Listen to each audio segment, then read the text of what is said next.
Imagine an ordinary intersection. Cars stop at a traffic light, someone pulls into a gas station, refuels for 2 minutes, grabs a quick coffee, and is back on the road. From the outside, it looks like one of the simplest businesses in the world. A piece of land, a few fuel pumps, a refrigerator full of drinks, and customers arrive on their own every single day, without you having to do much at all. That exact image has convinced thousands of people to invest their life savings into owning a gas station. On paper, the math seems incredibly simple. The difference between the wholesale fuel price and the retail price, multiplied by the number of liters sold, equals profit. End of story. Except there's one problem with that calculation. It's almost never true. The profit margin that most people assume will make them rich is often so thin that it barely covers the electricity bill. In reality, things work very differently. In many cases, you don't even truly own the fuel you're selling. You're often just an intermediary for a large oil company that determines the price you pay for fuel and limits how much you can increase the retail price. Sometimes your entire margin is only a few cents per liter, and yet there are gas station owners who have built solid fortunes over decades. The difference isn't the fuel, it's something entirely different.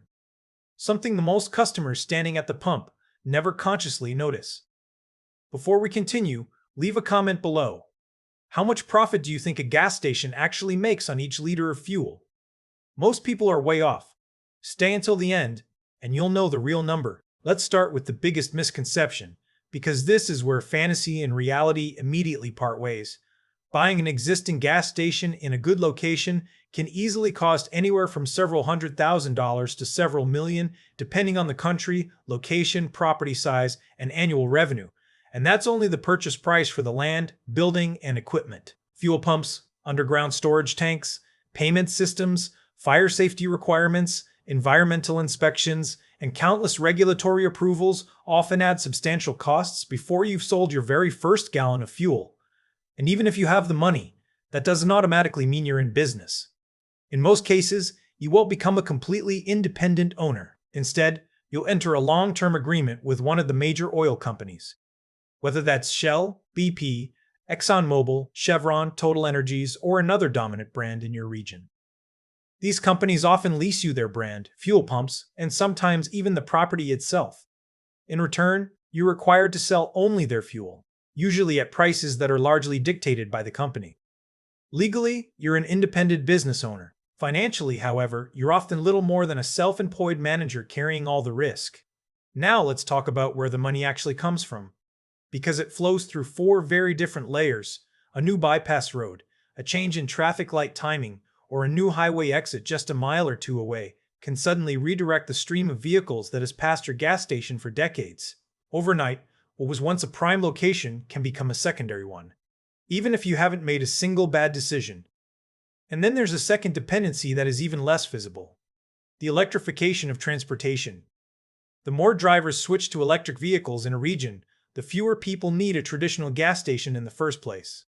Some owners respond by installing fast charging stations, but that investment is expensive. Charging takes longer than refueling, and the convenience store revenue per customer is often lower, because EV drivers tend to make fewer impulse purchases than traditional fuel customers. Then there's the franchise or supply agreement itself. If you're tied to a major oil company, you often can't simply switch suppliers or freely adjust prices when revenue starts falling. The contract continues, minimum purchase obligations may remain in place, and operating costs keep running even while traffic outside has already found a different route. Let's look at a story that has happened in one form or another many times. A man named Klaus Bergman took over a gas station in the late 1990s on a busy federal road at the edge of a mid-sized city. The location was nearly perfect, right by the exit to a large commercial district used daily by thousands of commuters. He paid the equivalent of roughly $400,000 for the business, including the existing franchise agreement and equipment. For the first 10 years, things went almost exactly according to plan. Fuel sales were steady, but the convenience store was the real success. Klaus added a small bakery counter, expanded the refrigerated section, and negotiated a contract with a parcel delivery company to operate a pickup station. At its peak, the station was generating annual profits of more than $90,000, a strong result for a single location. Then the city announced a new bypass road. The new road would divert heavy traffic and a large portion of commuter traffic away from his station. Klaus protested, wrote letters to local officials, and even collected signatures from other business owners in the area. It didn't matter. The bypass opened a few years later. Within 18 months, his daily fuel sales dropped by nearly 40%. The convenience store revenue followed shortly after, because without passing traffic, the impulse purchases disappeared as well. His annual profit fell from over $90,000 to less than $20,000, even though he could barely change his franchise agreement, minimum fuel commitments, staffing costs, or other fixed expenses. The costs stayed almost the same. The customers disappeared. Klaus tried to fight back. He invested more than $150,000 in a new car wash, mostly financed through a loan, hoping it would attract additional customers. But the car wash could not come close to replacing the lost traffic. A few years later, he was facing personal bankruptcy and eventually had to sell the business for a fraction of what it had once been worth. If you think that's a rare exception, wait until you realize how many locations have been damaged by exactly this pattern over the last 15 years. Road construction, changing commuter routes, and the gradual shift toward electric vehicles. But before we continue, if you enjoy analyses like this, consider subscribing so you don't miss the next one. What makes Klaus's story so valuable isn't that he made poor business decisions. In fact, he ran the business well. He invested wisely in the convenience store, focused on customer service, and adapted wherever he could. His downfall had almost nothing to do with his ability as a business owner. It was caused by a single external decision over which he had absolutely no control, the route chosen for a new road by people who had probably never even heard his name.